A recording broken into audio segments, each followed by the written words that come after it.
Altamira, Pará. Uma cidade às margens do rio Xingu, cercada por floresta, calor e silêncio. À primeira vista, um lugar comum do interior do Brasil. Mas por trás das ruas tranquilas, havia algo que ninguém conseguia explicar. Entre 1989 e 1993, uma série de desaparecimentos começou a assombrar a cidade. Meninos sumiam sem deixar rastros. Alguns tinham 7 anos, outros 12. Todos vinham de famílias humildes, invisíveis para o sistema. As autoridades chamaram de coincidência, mas coincidências não deixam corpos. Quando os primeiros corpos foram encontrados, Altamira deixou de dormir. As vítimas tinham marcas de violência, mutilações e sinais de tortura. Os laudos falavam em remoções cirúrgicas. A população falava em rituais. E ninguém, absolutamente ninguém, conseguia compreender o padrão. Enquanto a cidade se fechava em medo, as mães começaram a se reunir. Sentadas em praças, segurando fotos amareladas, unidas pela dor e pela ausência, assim nasceu o movimento das Mães de Altamira. Mulheres simples que decidiram enfrentar o silêncio com coragem. A Polícia Civil montou uma força-tarefa, mas desde o início tudo parecia confuso. Faltavam perícias, provas desapareciam e os relatórios se contradiziam. Enquanto o tempo passava, novos meninos sumiam e o medo passou a morar nas esquinas da cidade. Logo, uma instituição religiosa entrou na mira das investigações. Uma escola de caridade, dirigida por pessoas influentes. Foi ali que surgiu o nome que mudaria o rumo da história. Anselmo. Um líder espiritual conhecido por seus rituais e pela fé inabalável de seus seguidores. Em 1993, depois de 4 anos de pânico, a polícia anunciou um desfecho. Prendeu um grupo inteiro. Um médico, um fazendeiro, um professor e o próprio líder religioso, acusados de comandar uma seita de magia negra responsável pelos crimes. A imprensa foi rápida. Chamaram o caso de Os Meninos Emasculados de Altamira. Mas dentro das celas, as confissões tinham outra história. Eram contraditórias, algumas obtidas sob tortura, as provas frágeis, os testemunhos inconsistentes.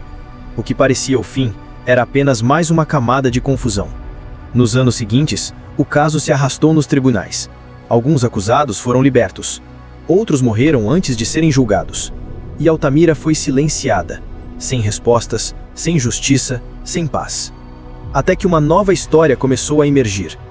Anos depois, um outro nome começou a surgir nos relatórios policiais. Francisco das Chagas Rodrigues de Brito. Um pedreiro, funcionário público, tímido, mas também um assassino em série. Condenado por matar e mutilar dezenas de meninos no Pará e no Maranhão, entre os anos 2000 e 2004. Os padrões eram idênticos aos de Altamira. Vítimas pobres, mesmas idades, mesmas marcas. Durante os interrogatórios, Francisco mencionava experiências anteriores. Em uma cidade do interior, dizia. E tudo indicava que essa cidade era Altamira. Mas oficialmente, ninguém quis ouvir. As autoridades locais preferiram tratar os casos como isolados.